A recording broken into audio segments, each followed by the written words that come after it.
Good afternoon, YouTube. I got my new oil pan in the mail today, and man, is it a difference. It's a Holley knockoff, so it's about half the price, and for the potential of me dragging this thing across the ground, I didn't want to spend $500 on an oil pan right away. But factory truck pan, low pan. I mean, I don't have any complaints out of it so far. It seems to be pretty good build quality.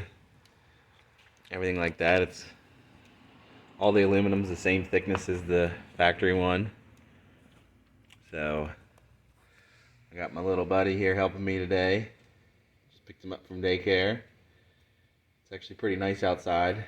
So threw the garage door open and got my mount straightened out a little bit. The other set I ordered was the same way, so it just must be the way my chassis is. So I just tweaked these mounts a little bit, hit them with my purse, as a buddy John said. So I'm probably going to end up spacing them up. We'll see. I want the engine and oil pan to be pretty clear of the ground. I kind of want a totally flat bottom. So I'm going to get this pan thrown on and test fit the engine again real quick. I'll be back. Test fit 2 complete. I'm much happier this time around. Tweaking them mounts up a little bit just made it all better. Those are just 2 polyurethane body mounts that I had used. This one still needs tweaked a little bit, but I think it'll be alright. So I'm going to go with the metal version of a spacer just to take up the slack, and then have the transmission on a rubber mount. I think that these mid-plate mounts would work, but I don't feel comfortable spacing the transmission off of the engine and not being able to run a proper pilot bearing without spending money on a expensive bell housing. So I think we're going to run with this. I don't know if the angle is exactly right. I'll have to wait until my bell housing comes in, test fit the trans. But the oil pan clearance is way better.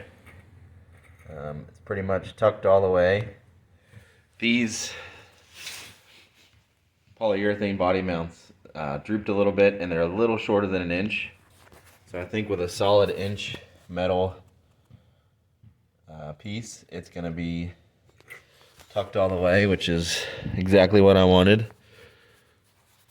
So just got to tweak that a little bit more.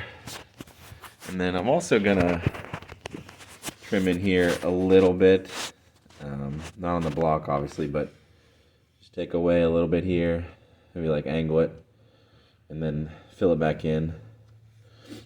I don't want to be modifying anything on the block, because then whenever I end up blowing rods out of this one, I'll have to do another modification on that block, and so on and so forth. So I'll just modify that sub cross member a little bit.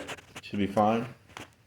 But yeah, pretty excited about this oil pan. I've got to modify the windage tray a little bit, and then this eBay pan came with new gasket,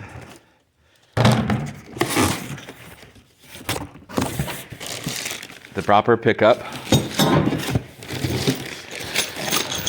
and all the proper hardware.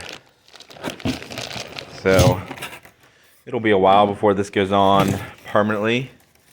I want to get the cam in.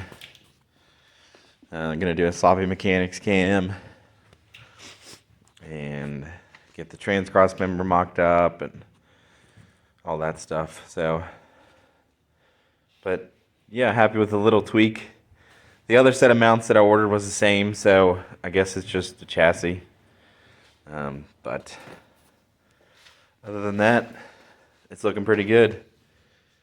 So short little video, but wanted to keep the content coming and keep moving on this LS Chevelle.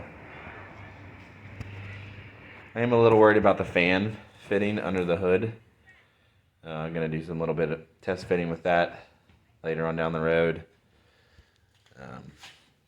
But we will get there. Been looking at accessory pulleys and all that kind of stuff. So,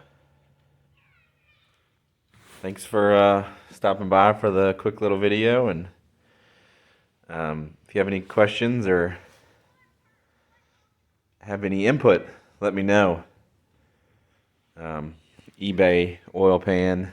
I got eBay headers coming. Just for now. May end up upgrading on down the line, but trying to stay budget friendly and budget oriented and keep it moving. So, later.